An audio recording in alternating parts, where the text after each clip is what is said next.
فرماتی ہیں وہ مسجد نبوی شریف سے جو بھی سن کے آتے مجھے گھر آ کے سنایا کرتے۔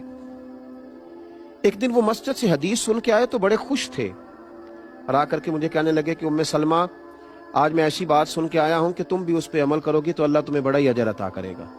میں نے کہا سنائیے، تو کہنے لگے آج قریب محبوب علیہ السلام نے کہا ہے کہ جس پر کوئی مشکل آئے اسے کہنا چاہیے انا للہ و انا الیہ راجعون، تو اللہ تعالیٰ نے جو چیز اس سے لی ہوگی اللہ اس سے بہتر اسے عطا کر دے گا، اللہ کسی نہ کسی انداز میں اسے اس کا نعم البدل دے دے گا، تو یہ پڑھنا چاہیے۔ جناب ام سلمہ کہتی ہے میں نے وظیفہ بنا لیا، لیکن یقین کامل کے ساتھ بنایا۔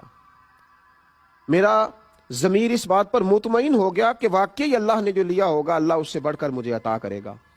آپ فرماتی ہیں وہ شوق، وہ ذوق، اس دلچسپی سے میں پڑھتی اور میں نے اس کا ایک بار نہیں 20 بار تجربہ کیا کہ میں جب بھی اس کو پڑھتی تو میرا جتنا نقصان ہوا ہوتا اس سے بہتر چیز اللہ مجھے عطا کر دیتا۔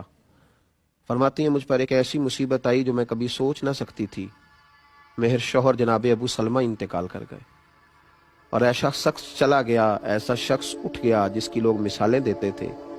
حضرت ام سلمہ رضی اللہ تعالیٰ عنہ فرماتی ہیں میں بڑی پریشان ہوئی۔ وہ وظیفہ میں نے پڑھ لیا جو حضور نے کہا تھا انا للہ و انا الیہ راجعون، پر میں سوچتی تھی اب میں بوڑھی بھی ہوں، حسن بھی وہ نہیں رہا، اور ابو سلمہ سے اچھا شوہر مجھے کیسے ملے گا؟ اور محبوب کے اس فرمان پر بھی یقین کامل تھا کہ اللہ بہترین نعم البدل عطا کرے گا۔ جناب ام سلمہ رضی اللہ تعالیٰ عنہ کہتی ہیں میں اپنے بچوں کے درمیان پریشان بیٹھتی تھی، میری عدت گزری۔ مسلمانوں جب یقین کامل ہوتا ہے تو پھر جناب ام سلمہ کہتی ہیں اللہ تمہیں ایسا نوازتا ہے تم نے کبھی سوچا بھی نہیں ہوتا۔ آپ فرماتی ہیں کہ میرے گھر میں اتنا بڑا اعزاز مجھے ملا کہ خود اللہ کے محبوب علیہ السلام تشریف لائے۔ میں سوچتی تھی ابو سلمہ سے اچھا شوہر کیسے ملے گا، تو نبی پاک علیہ السلام نے مجھے آ کر کے کہا کہ ام سلمہ میں تیرے ساتھ نکاح کرنا چاہتا ہوں۔ کہتی میں اس قدر خوش ہوئی کہ میرے آنسو بہہ گئے۔ میں نے کہا کہ محبوب کی بات پر یقین کامل نے مجھے اتنا نواز دیا کہ میں کہتی تھی ابو سلمہ سے اچھا شوہر کیسے ملے گا، اور رب کریم نے مجھے ساری کائنات سے اچھا شوہر عطا کر دیا۔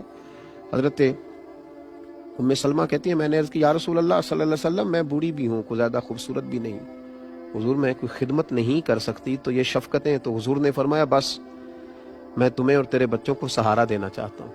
تو آپ فرماتی ہیں میرے یقین کامل نے مجھے مومنوں کی ماں بنا دیا ہے، میرے یقین کامل